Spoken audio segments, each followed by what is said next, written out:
The deep core hold is a foundational exercise for almost every other core exercise. We need to be able to find the deep core and activate it.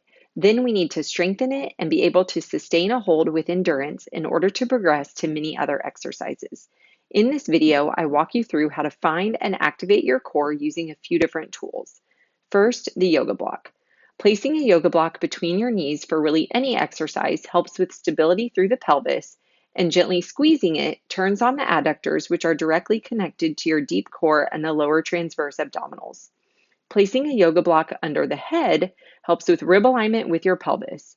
You can see when my head is flat on the ground, my ribs want to flare up and out. Adding a yoga block helps bring your ribs in and down where we want them to be. Next, we want a full 360 inhale into your ribs, back, and down to your pelvic floor. Then exhale from the bottom up like you're zipping a zipper. Start at your pubic bone and engage your abdominals all the way up, ultimately bringing your ribs in and down as your obliques join in. Simultaneously, extend your arms straight up or at an angle toward your knees and lift your heels off the ground so that you're barely resting on your toes.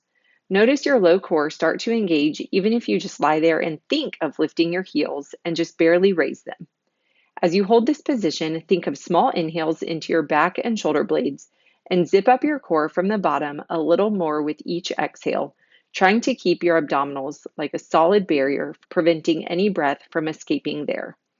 If you get coning or doming of your abdominals, you may have maxed out your core's endurance and you can work on holding this a little longer each time. If your back tends to want to arch up off the ground, the cue belly button to the floor works for some, but maintain a neutral spine. You can roll up a small towel and place it under your back to serve as a tactile point of reference for you to press into. Some people may notice their low back wants to arch, while others may arch higher up, so you can adjust the towel accordingly. People who tend toward an anterior pelvic tilt may want to place a rolled towel just under your sit bones. This can provide the tactile feedback and also physical support to keep the pelvis more neutral during exercises like this on your back.